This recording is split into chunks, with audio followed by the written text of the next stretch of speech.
பேச போகிற தேவனுடைய வார்த்தையின் தலைப்பு என்னவென்றால்,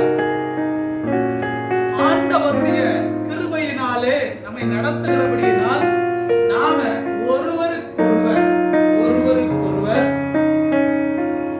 நாம சேர்ச்சி பக்தி வைராக்கியத்தை உண்டாக்க வேண்டும். நான் சொல்ற அந்த பிரசங்கத்தினுடைய தலைப்பு ஒருவருக்கொருவர் தேற்றுங்கள், பக்தி விருத்தி உருவாக்குங்கள். ஆமென். ஒருவருக்கொருவர் சேர்ச்சுங்கள். இந்த தலைப்பின் கீழாக நான் உங்களோடு கூட ஆண்டவருடைய வார்த்தையை பகிர்ந்து கொள்ள போகிறேன். அதற்கு ஆதாரமாக 1 தெசலோனிக்கேயரின் புஸ்தகம் 5ஆம் அதிகாரம் 1 தெசலோனிக்கேயர் 5ஆம் அதிகாரம் அதனுடைய 11ஆம் வசனத்தை வாசிக்கலாம். ஆகையால் நீங்கள் செய்து வருகிறபடியே ஒருவரை ஒருவர் தேற்றி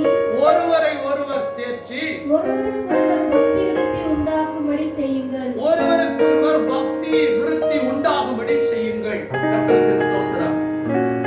நாம செய்ய வேண்டிய காரியம், தெசலோனிக்கே சபையிலே குறைவாயிருந்த காரியம், அதை அப்போஸ்தலனாகிய பவுல் தன்னுடைய கடிதத்தின் மூலமாய் அவர்களுக்கு சொல்லிக் கொடுக்கிறார். நீங்க ஏற்கனவே செய்து வருகிறீங்க, நினைப்பூட்டுதலாய் நான் சொல்லுகிறேன். நீங்கள் செய்து வருகிறதை இன்னும் அதிகமாக செய்யுங்கள், இன்னும் மிகுதியாக செய்யுங்கள் என்பதற்காக அப்போஸ்தலனாகிய பவுல் சொல்லுகிறார். அதைத்தான் இன்றைக்கு ஆண்டவர் நம்முடைய சபைக்கும் நமக்கும் ஆண்டவர் சொல்லிக் கொடுக்கிறார், பரிசுத்த ஆவியானவர் சொல்லிக் கொடுக்கிறார். ஆமென். கர்த்தருக்கு ஸ்தோத்திரம். எப்பவுமே போதகர்கள் பிரசங்கிக்கிறதை போதகர் பிரசங்கம் பண்ணுகிறார் என்று நினைக்க வேண்டாம். பரிசுத்த ஆவியானவர் நமக்கு சொல்லிக் கொடுக்கிறார் என்று நினையுங்கள். ஆமென். அப்பதான் அந்த வார்த்தைகளை நம்முடைய வாழ்க்கையில அப்படியே கடைபிடிக்க முடியும், மனதிலே பதிய வைக்க முடியும்.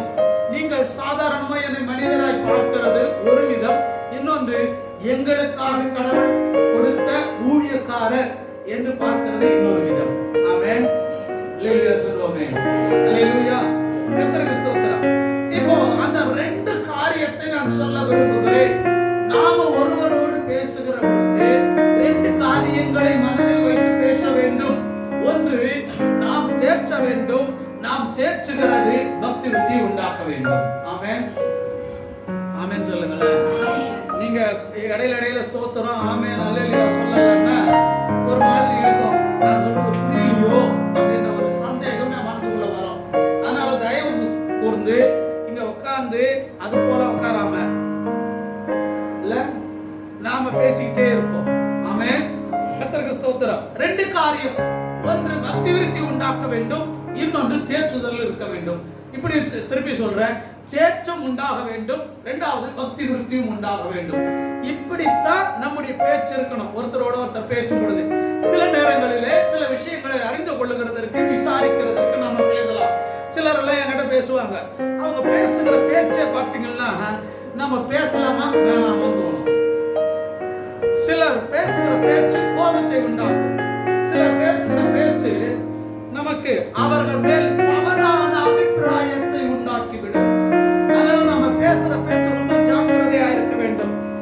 வேதம் சொல்லுகிறது, மத்தேயு 12ஆம் அதிகாரம் 36வது வசனம், நாம பேசுகிற பேச்சு எப்படி இருக்கணுமா அப்படின்னா சுருக்கமா இல்ல, நம்ம பேசுற பேச்சுக்கெல்லாம் கணக்கு ஒப்பிக்க வேண்டும். அதனால ரொம்ப ஜாக்கிரதையாய் பேச வேண்டும். ஆமென். அல்லேலூயா. மத்தேயு 12:36 அப்படி சொல்லுது. வீணான பேச்சு நமக்கு இருக்க கூடாது. மனுஷன் பேசுகிற வீணான வார்த்தைகள் யாவையும் குறித்து, பேச்சுக்களை குறித்து நாம கணக்கு ஒப்பிக்க வேண்டுமா? ஆமென். அதனால நாம மற்றவங்களோட பேசும் பொழுது 2 விஷயத்தை நாம மனதில் வைத்து பேசணும். ஒன்னு, அவர்களை தேற்றுகிறதற்காக இருக்க வேண்டும், இன்னொன்று அவர்களுக்கு பக்தி விருத்தியை உண்டாக்க வேண்டும். அப்படிப்பட்ட ஒரு 3 காரியங்களை மாத்திரம் வேகமாய் சொல்லி முடிக்கிறேன். கர்த்தர் நமக்கு சகாயம் செய்வாராக. கர்த்தருடைய பரிசுத்த நாமத்திற்கு மகிமை உண்டாகட்டும். அது யாரிட பேசலாம்ன்றத ரொம்ப தெளிவா நாம தெரிந்து கொள்ள வேண்டும். முதலாவதாக உபாகமத்தின் புஸ்தகம் 31ஆம் அதிகாரம், உபாகமத்தின் புஸ்தகம் 31ஆம் அதிகாரம் அதனுடைய 2ஆம் வசனத்திலிருந்து அதனுடைய 6ஆம் வசனம் வரைக்கும் பார்த்தீங்கன்னா மோசே யோசுவாவால வழிநடத்தப்பட போகிற இஸ்ரவேல் மக்களோடு பேசுவார். கவனிங்க, மோசே யோசுவாவோடும் யோசுவா வழிநடத்த போகிற இஸ்ரவேல் மக்களோடு பேசுவார். அவர் பேசுற பேச்சு எப்படி இருக்குது அப்படின்றத நம்ம படிக்கலாம், வேகமாய் படிக்கலாம். இன்று நான் 120 வயதுள்ளவன், இனி நான் போக்கும் வரத்துமாய் இருக்க கூடாது. இந்த யோர்தானை நீ கடந்து போவதில்லை என்று கர்த்தர் என்னோட சொல்லி இருக்கிறார். சரி, தேவனாகிய கர்த்தர் தாமே உனக்கு முன்பாக கடந்து போவார். இது என்னன்னா பக்தியை உண்டாக்குகிறது. பக்தியை மாத்திரமல்ல, சேற்றுதலையும் உண்டாக்குகிறது. உனக்கு முன்னின்று அந்த தேசத்தாரை அழிப்பார். நீ அவர்கள் தேசத்தை சுதந்தரிப்பாய். இதெல்லாம் தேற்றம். கர்த்தர் உனக்கு முன்னாடி போவாரு, உனக்காக யுத்தம் பண்ணுவாரு, அந்த தேசத்தை உனக்கு கொடுப்பாரு அப்படின்றதெல்லாம் சேர்ச்சுகிறார். இந்த ஜனங்கள் பயந்து போய் நிற்கிறார்கள். மோசே சாக போறாரு, 120 வயசாகி போச்சு. இதுக்கப்புறம் யார் நம்மளை வழி நடத்த போகிறார்? கடவுள் வாக்குத்தத்தம் பண்ணின கானான் தேசத்துக்குள்ள யார் நம்மை கொண்டு போய் விட போகிறார் என்கிற ஒரு கலக்கம் அவர்களுக்கு இருக்கிறது. அதை அறிந்த கர்த்தர் மோசேயின் மூலமாய் பேசுகிறார். சேற்றுதலை ஆண்டவர் தருகிறார். 5ஆவது வசனத்தை 6வது வசனத்தை வாசிக்க வேகமா. நான் உங்களுக்கு விதித்த கட்டளைகளின்படி அவர்களுக்கு செய்வதற்கு கர்த்தர் அவர்களை உங்களுக்கு ஒப்புக் கொடுப்பார். இது என்னன்னா பக்தி விருத்தி உண்டாக்குகிற காரியம். கட்டளையின்படி செய்கிறது. ஆமென். கடவுள் அவர்களை உங்கள் கையில் ஒப்பு கொடுப்பார். அப்படின்னா கட்டளைகளுக்கு கீழ்ப்படிந்து நடந்தால்தான் கர்த்தர் இந்த காரியத்தை செய்வார். ஆமென். இப்ப கர்த்தர் செய்கிறார் என்கிறதே பக்தி விருத்தி உண்டாக்குகிற காரியம். சில பேர் நம்ம பேசும் பொழுது நான் பாத்துக்கிறேன், நான் செய்யறேன், நான் பண்றேன்னு சொல்லாத, நீங்க சொல்லணும் கவலைப்படாதீங்க அப்படின்ற ஒரு தேர்தத்தையும் கர்த்தர் செய்வார் என்கிற பக்தி விருத்தி உண்டாக்குகிறதையும் செய்யுங்கள். ஆமென். அல்லேலூயா. எப்படி சொல்லணும்? கவலைப்படாதீங்க, பயப்படாதீங்க, அதெல்லாம் நல்லபடியா முடியும் அப்படின்னு சொல்றது தேற்றம். 2வது, கர்த்தர் அதை எல்லாவற்றையும் நல்லபடியாய் செய்து முடிப்பார் என்கிறது அவர்களுக்கு நீங்கள் பக்தி விருத்தி உண்டு பண்ணுகிற வார்த்தை. ஆமென். அல்லேலூயா. உங்க பேர்ல நம்பிக்கை வர மாதிரி எந்த விஷயத்தையும் பேசாதீங்க. உங்களை நம்ப வர மாதிரி, உங்க பேர்லயே உங்களையே கேட்கிற மாதிரி, உங்க பேர்ல நம்பிக்கை வைக்கிற மாதிரி எந்த விஷயத்தையும் பேசாதீங்க. அவர்களை தேற்றுங்கள், அவர்களுக்கு ஆறுதல் சொல்லுங்கள், அவர்களுக்கு ஆலோசனை சொல்லுங்கள். இதெல்லாம் நல்லதுதான். 2வது ஒரு காரியம் இருக்கணும், அது கடவுள் பேரில் நம்பிக்கையும் விசுவாசமும் பக்தி வைராக்கியம் உண்டு பண்ணத்தக்கதான வார்த்தைகளை பேசுங்கள். ஆமென். அல்லேலூயா சொல்லுங்க. நேரங்கள் அதனால ரொம்ப வேகமா போறேன். மோசே இஸ்ரவேல் ஜனங்களை பார்த்து பேசுகிறார். கர்த்தர் உங்களுக்கு முன்னாக போவார், கர்த்தர் யுத்தம் பண்ணுவார், கர்த்தர் அந்த தேசத்தை உங்களுக்கு சுதந்திரமாக கொடுப்பார். ஆமென். இந்த 6வது வசனம் ரொம்ப அற்புதமா இருக்கு பாருங்களேன். நீங்கள் பலம் கொண்டு திடமனதாயிருங்கள். தைரியப்படுத்துறாருங்க, தேற்றார். எப்படி சொல்றாரு? பலம் கொண்டு திடமனதாயிருங்கள். அவர்களுக்கு பயப்படவும் திகைக்கவும் வேண்டாம். அவர்களுக்கு பயப்படவும் திகைக்கவும் வேண்டாம். தேவனாகிய கர்த்தர் தாமே உன்னோடு கூட வருகிறார். அல்லேலூயா. இது முன்னாடி சொல்றதெல்லாம் தேற்றுது. பலம் கொண்டு திடமனதாயிரு, கர்த்தர் முன்னாடி போவாரு அப்படின்றதெல்லாம் தேற்றார் மோசே. ஏன்னா மோசே கர்த்தரிடத்திலிருந்து அனுபவ ரீதியாய் காரியங்களை பெற்றவன். ஆமென். கர்த்தரோட வார்த்தை பெற்றவன். கர்த்தரோடு இருந்தபடியினால பக்தி வைராக்கியத்தினால் நிறைந்தவன். 40 நாட்கள் கர்த்தரோடு தங்கி இருந்தவன். கர்த்தருடைய சத்தத்தை கேட்டவன். ஜனங்களை எப்படி வழிநடத்த போறேன் கலங்கனோடு கர்த்தரால் தேர்ந்தப்பட்டவன். கர்த்தருடைய வார்த்தை கேட்க கேட்க கர்த்தர் அவனோடு பேச பேச அவனுக்குள்ள பக்தி வைராக்கியம் இருந்தது, பக்தி பெருக்கெடுத்து இருந்தது. அதனாலதான் இன்றைக்கு உங்களை பார்த்து சொல்றேன், நீங்க கர்த்தரோடு எவ்வளவு நேரம் இருக்கிறீங்களோ அந்த நேரங்கள் எல்லாம் கர்த்தரோடு தேற்றப்படுவீர்கள். கர்த்தர் பேசுகிற வார்த்தையினாலே நீங்கள் பக்தி விருத்தி அடைவீர்கள். ஆமென். மனுஷனோடு நேரத்தை கழிக்கிற பொழுது அவன் எப்பவுமே நம்மளை விடத்தல்ற மாதிரி டிக்ரேட் பண்ற மாதிரியே பேசிட்டு இருப்பான். இது செய்து அப்படி ஆயிடும், இப்படி ஆயிடும், இது ஆயிடும், நீ சிக்கல்ல மாட்டிக்குவ, கஷ்டப்படுவ, வேதனை வரும், நீ கடல்ல மாட்டிக்குவ பேசிக்கிட்டே இருப்பான். ஒன்றும் உங்களை தேற்றுகிற மாதிரி இருக்காது. ஆமென். கர்த்தரோடு இருப்பாங்க. கர்த்தரோடு ஐக்கியப்பட்டிருக்கிற மனிதரோடு பேசுங்கள்.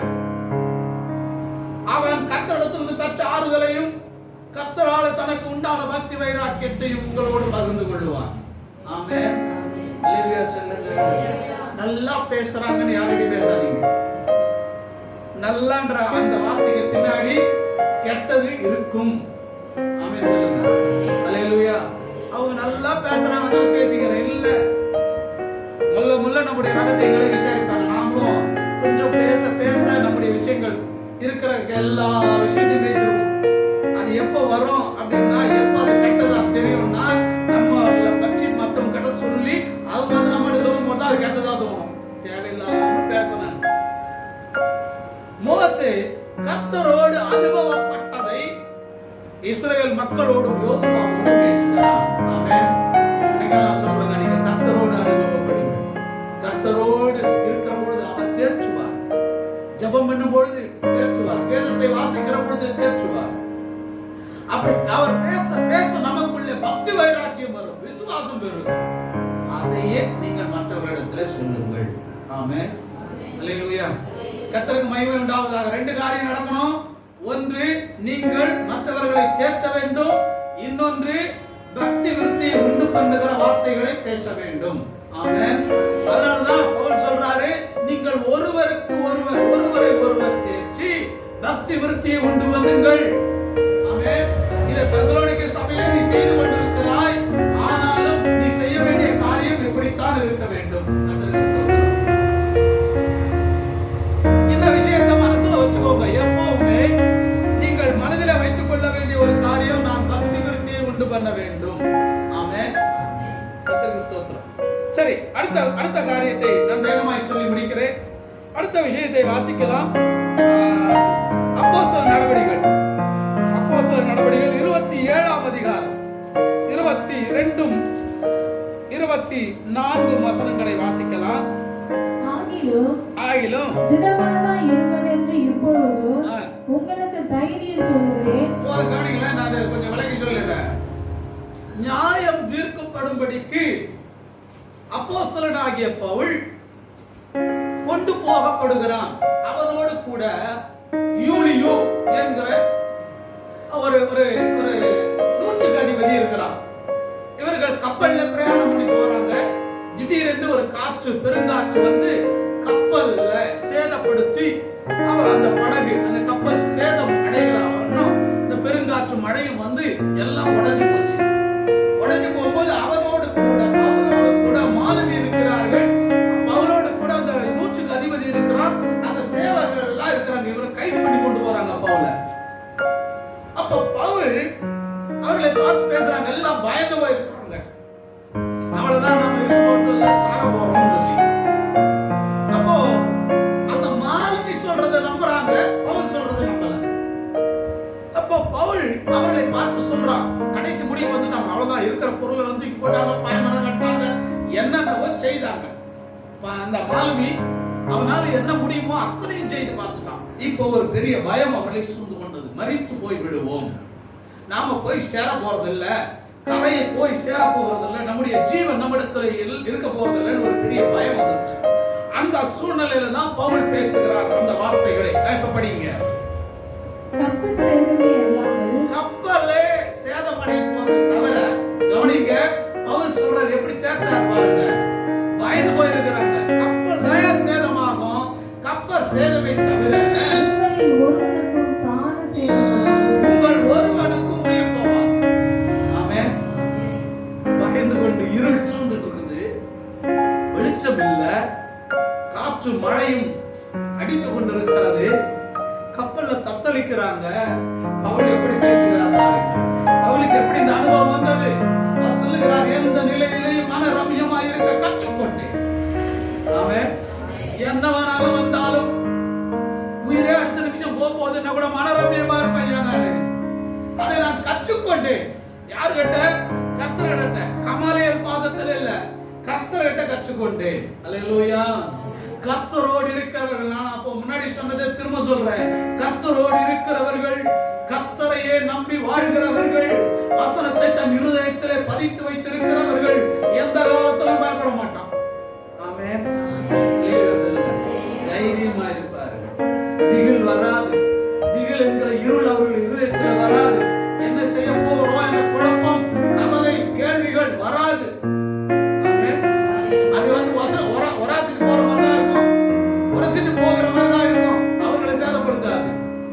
எப்படி நம்மால் பட்டு விலகி போகிறதோ அப்படியே கர்த்தரோடு இருக்கிறவன் வசனத்திற்கு பயப்படுகிறவன், வசனத்தை தன் மனதிலே பதித்து வைத்து அதன்படி வாழ்கிறவன பிரச்சனைகள், வேதனைகள், கஷ்டங்கள், நெருக்கங்கள் புராசி போகும். அவ்வளவுதான், வேற ஒண்ணும் பண்ணாது. பவுல் சொல்ற கப்பல் சேதமே தவிர பிராண சேதம் ஒண்ணும் வராது. கேட்டுட்டானா? அதுக்கு அடுத்த வசனத்தை வாசிங்க.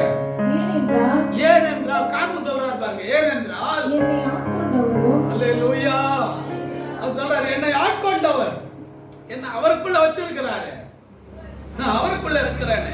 என்னை ஆட்கொண்டவரும்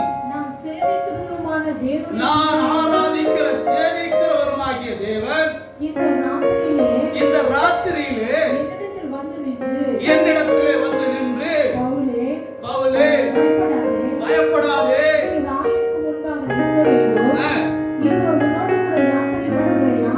உன்னோடு கூட யாத்திரை பிரயாணம் பண்ணுகிற யாவரையும் அல்லேலூயா கர்த்தர் என்கிட்ட வந்து பேசினாருன்னு சொல்றாரு. ஆமென், அல்லேலூயா சொல்லுங்க. இத கேட்கிறவனுக்கு சேற்றமும் கிடைச்சிச்சு. கர்த்தர் பேரிலே நம்பிக்கை, விசுவாசமும், பக்தி, வைராக்கியம், விசுவாசமும் பெருகிறது. ஆமென், பக்தி விருத்தி அடைந்தான். பவுல் பேசுறதெல்லாம் இப்படித்தான்.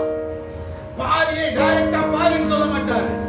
நீ பரிசுத்தமாக்கப்பட்டவன் என்று சொல்லுவார். ஆமென், பரிசுத்தமாகும்படி அழைக்கப்பட்டவன் என்று சொல்லுவார். நீ தெரிந்து கொள்ளப்பட்டவன் என்று சொல்லுவார். நீ பிரித்தெடுக்கப்பட்டவன் என்று சொல்லுவார். நீ கர்த்தருடைய சுதந்திரவாளி என்று சொல்லுவார்.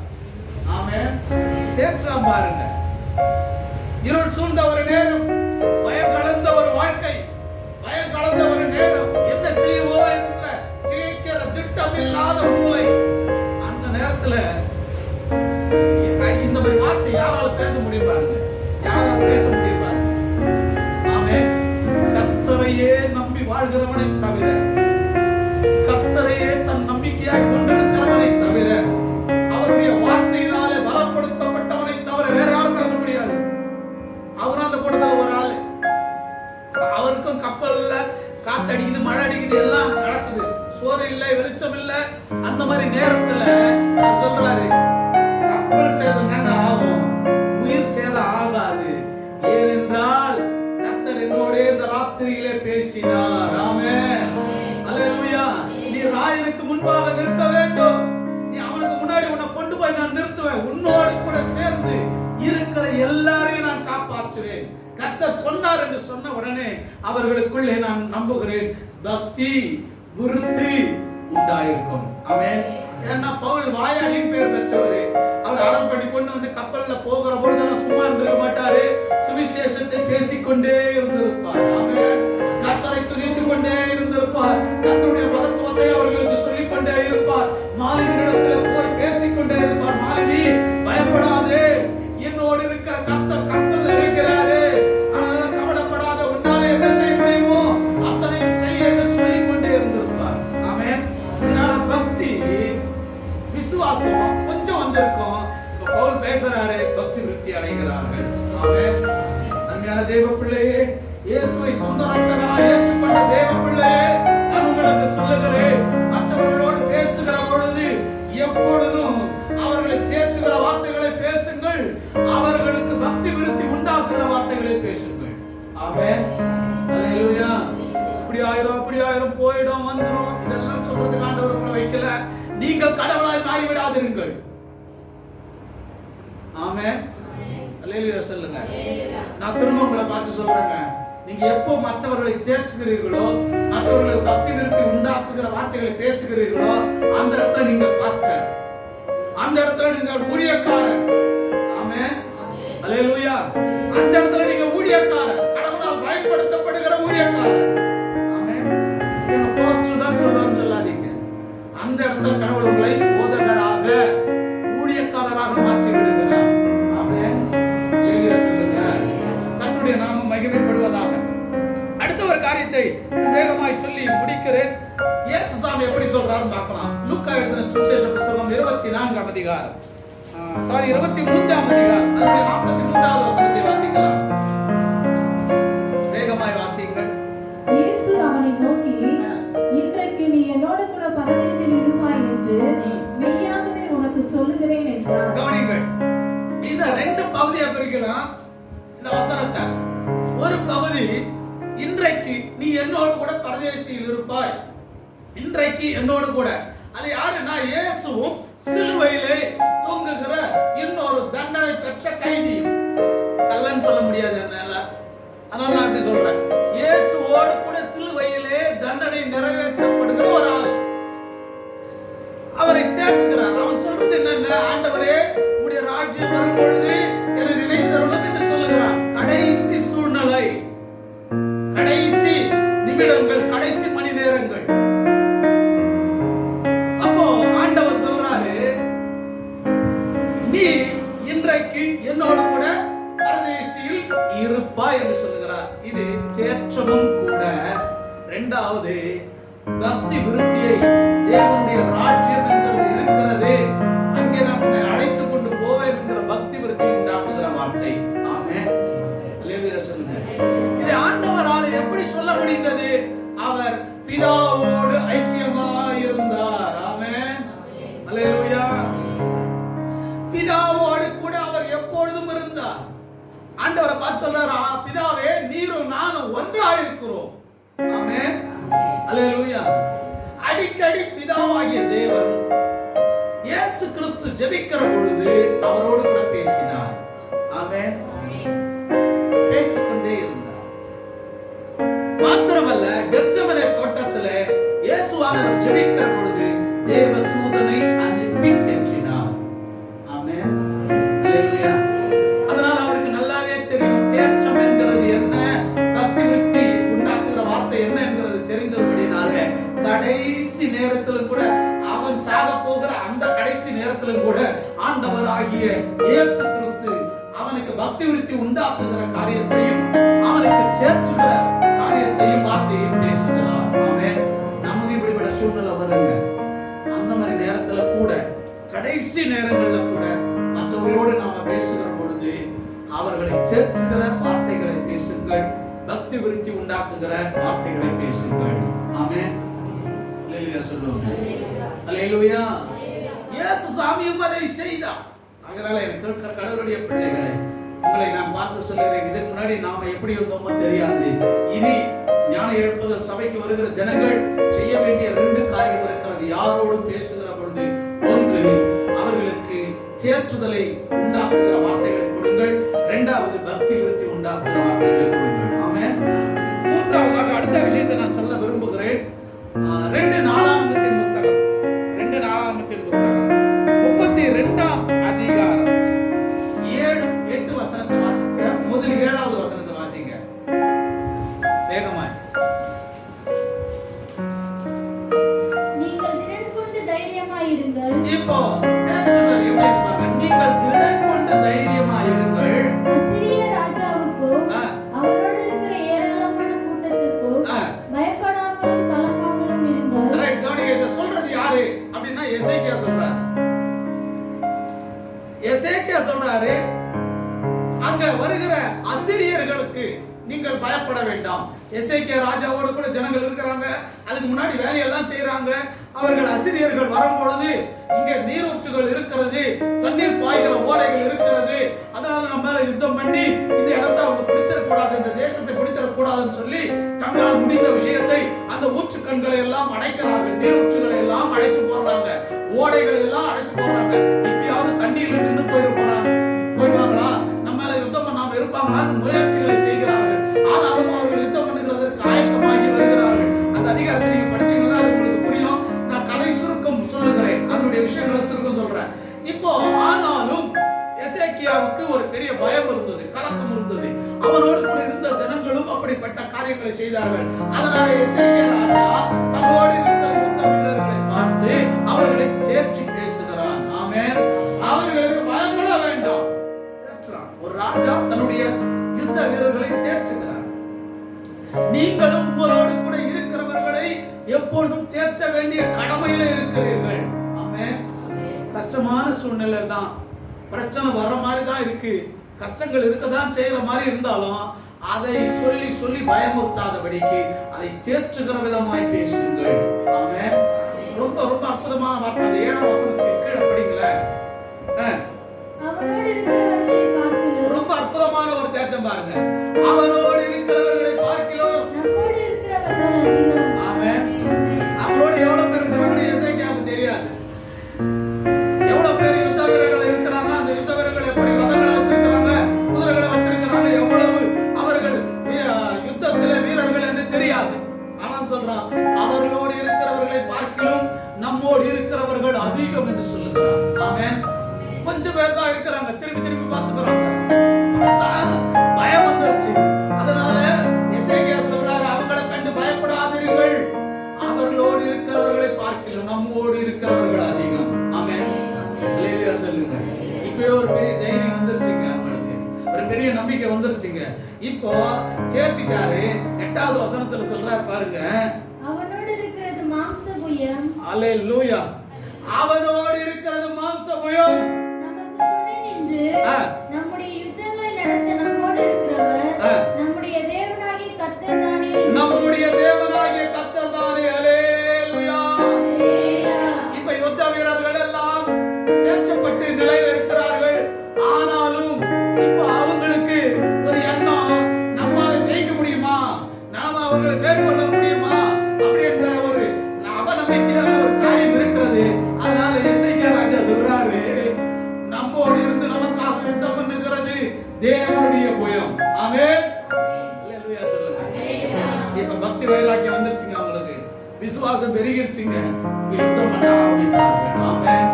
உங்களோடு கூட இருக்கிறவர்களுக்கு ஒருவரை ஒருவர் நீங்கள் சேர்ச்சி பக்தி விருத்தியை உண்டு பண்ணுங்கள். ஆமென்.